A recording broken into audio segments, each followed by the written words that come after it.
Hey there, and welcome to another trip report. I've just arrived at Toronto Pearson International Airport on an Air Canada flight from Montreal, and I have 2.5 hours before I'm connecting onwards to Frankfurt with Air Canada on board their Boeing 787-8 Dreamliner in premium economy. Here in Toronto, the transfer process from domestic to international flights is easy with a simple walk from the D gates over to the E gates, and no need to re-clear security or collect your baggage. On a premium economy ticket, you do receive 2 complimentary checked bags with priority status, each weighing up to 23 kilograms, which I checked in at Montreal Airport where my journey started. The international gates are a good hike from the domestic section, but once you reach it, all the gates, restaurants, shopping, and lounges are super close together. In this area, we have tons of duty-free shopping, restaurants, and a food court, as well as the Air Canada International Maple Leaf Lounge, Signature Suite, and the Plaza Premium Lounge, none of which an Air Canada Premium Economy ticket will get you access to. My flight's been assigned Gate E70 this evening, which is in a secluded area with Gate E71 that happens to be home to an Air Canada flight to Rome that's departing just 15 minutes before mine, so this area is packed with people. With boarding for my flight getting underway right on schedule, Air Canada boards their aircraft by assigned zone number, with Zone 1 for business class and Aeroplan Super Elite members, Zone 2 for Premium Economy and all other Aeroplan Elite status members, and Zones 3 and up for Economy class passengers without status. The aircraft taking us to Frankfurt tonight is 9-year-old Boeing 787-8 Dreamliner Charlie Golf Hotel Papa Victor that was delivered new to Air Canada in September 2014. Air Canada operates a fleet of 8 Boeing 787-8s with an additional 30 of the longer 787-9 variant and a further 2 on order. Stepping on board, to the left we have the business class cabin, and to the right we have Premium Economy and Economy class. Seat selection on Air Canada Premium Economy fares is complimentary, and I've selected Seat 12A on tonight's flight, which is a bulkhead row window seat on the left side of the aircraft. The Premium Economy cabin consists of 21 recliner seats in a 2-3-2 seating configuration, with seats spread across 3 rows. Compared to Economy, which has seats in a 3-3-3 configuration and packs in 214 seats in total, Premium Economy boasts extra legroom, seat width, and recline, as well as larger 11-inch entertainment screens. Standard Premium Economy seats have a pitch of 38 inches, which is 8 inches more than Economy, though the bulkhead row where I'm seated today has a lot more space than that. The seats are 19.5 inches wide, 2 inches wider than standard economy seats, and these seats have up to 7 inches of recline. At first glance, the cabin looks quite modern, but after spending some time in the seat, it's definitely feeling a little run down and dirty. Each seat has a large headrest with fixed side supports that's also height adjustable. Exploring the seat itself, to my left we have a fixed armrest that houses the entertainment screen for my seat, with a remote for the screen stowed on the front edge that pops out for use. To my right, between my seat and my neighbor, we have another set of fixed armrests with a small ledge for placing drinks. These armrests hold the tray tables for these seats that flip out for use. These tables can be used in either a half or full configuration and are impressively sturdy. On the inside edge of the armrest, we have a small cubby for placing items and the recline button for my seat. And on the front edge, we have a headphone port for the entertainment system audio, my neighbor's entertainment system remote, and an AC power outlet for each seat.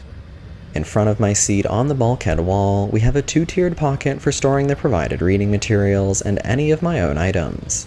Looking at what's provided, we have the safety information card for the Boeing 787-8 and a couple air sickness bags. These aircraft are equipped with Wi-Fi, though it is a paid service. Air Canada does offer complimentary in-flight messaging to Aeroplan members, which allows you to use Wi-Fi-based messaging applications like iMessage and WhatsApp during the flight. Taking a look at what was provided at the seat when we boarded the aircraft, we have a pair of earbuds for use with the entertainment system and a water bottle. We also have a Premium Economy amenity kit, a pillow, and a blanket. Shortly after I was seated and settled in, the cabin crew offered a pre-departure beverage of water or orange juice, and handed out menus for the service on tonight's flight. On this overnight flight, dinner is served after takeoff, followed by a light breakfast before landing. In premium economy, the meal starts with an appetizer, followed by the main course with the choice of either chicken tagine with pearl pasta or braised beef with mushroom sauce and potatoes, and a brownie for dessert. Breakfast in the morning is a croissant and yogurt, similar to what's provided in economy. Checking out the provided amenity kit next, the kits offered on this flight sort of resemble a reusable shopping bag, which will actually be quite handy for shopping at my destination. Inside, we have a set of earplugs, a dental kit which contains a toothbrush and toothpaste, an eye mask, and socks.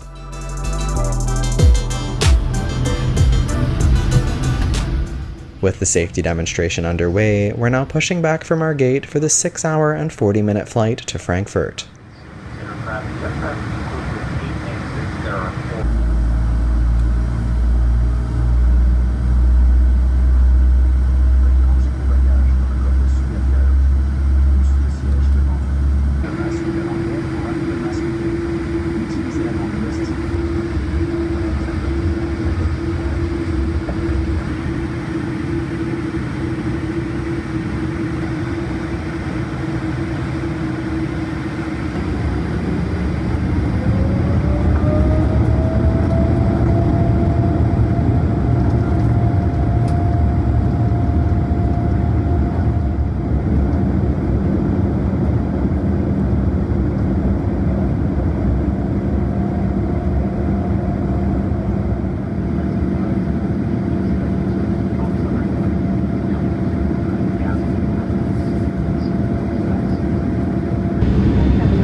Climbing away from Toronto, the crew very quickly jumped into the service, starting with a cleansing hot towel, followed by a packet of pretzels and a drink, with beer, wine, and other spirits complimentary.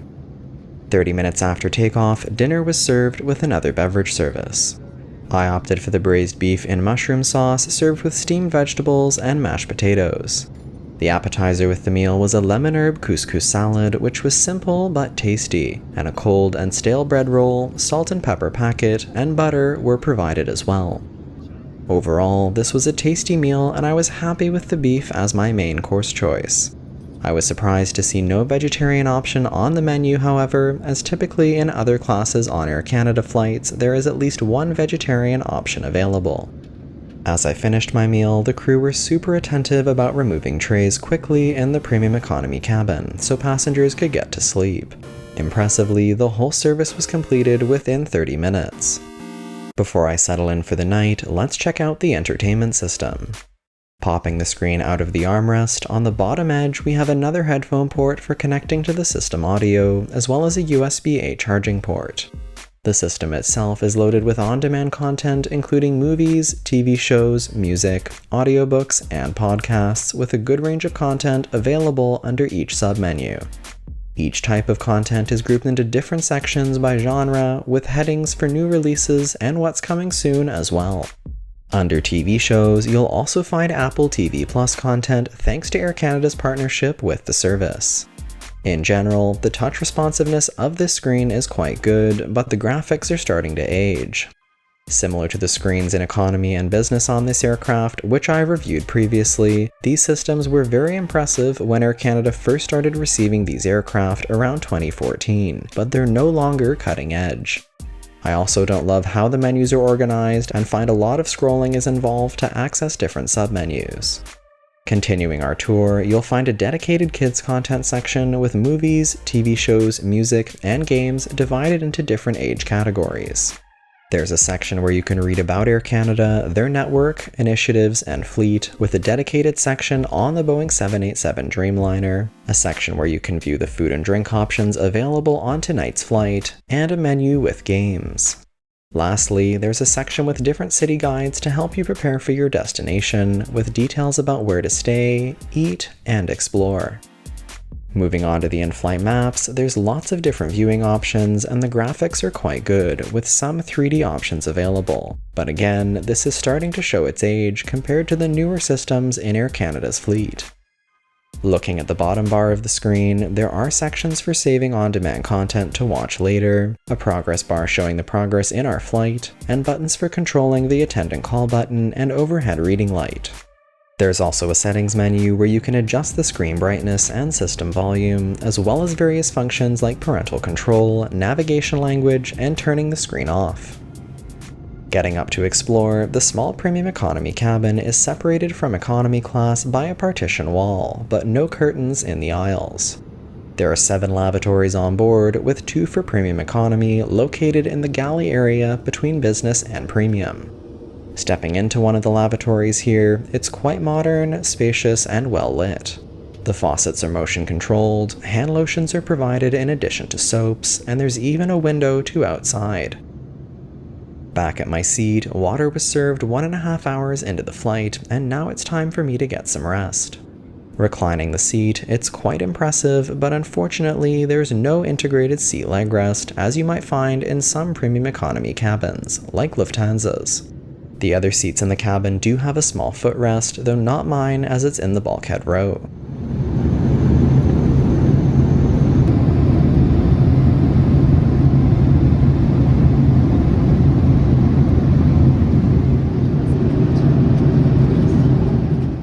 Three and a half hours later, I woke up to a gorgeous sunrise over the Atlantic and breakfast being served. Breakfast on this flight was quite the disappointment, as it's the same meal as served in economy. A stale, barely edible croissant and a yogurt, along with a beverage service. They are now offering sustainable wooden cutlery with these meals, which is great to see. Now that it's daylight outside, we can check out one of the unique features of the 787 Dreamliner, the window shade dimmers.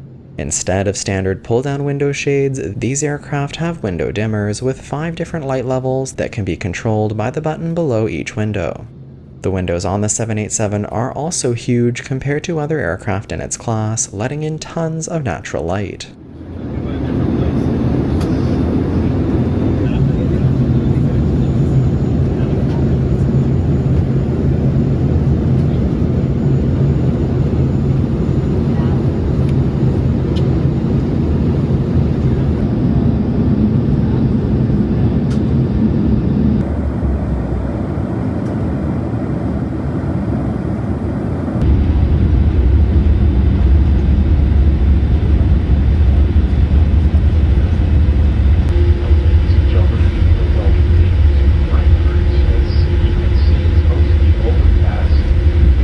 21 degrees Celsius. Welcome to Frankfurt, and thanks for joining me for this trip in Air Canada Premium Economy. Now for some comments on the experience overall. Air Canada's Premium Economy hard product on their Boeing 787-8 Dreamliner is still a solid seat, though in some ways it's starting to show its age. For starters, a built-up grime that can only be attributed to nearly a decade of service is one of the more noticeable deficiencies, but the entertainment screen is also becoming a bit of a dinosaur, with much newer screens now the star of the show on other aircraft in Air Canada's fleet. The seat recline was good, which made it easier to sleep, but I do wish that there was some kind of leg support as well. As for the food, the dinner was a hit, but breakfast was a definite miss. Passengers paying more for what's advertised as premium meal service should be disappointed to find the same breakfast in front of them as in economy class. Overall though, comfortable and premium enough to justify an upgrade in my opinion, for the right price that is.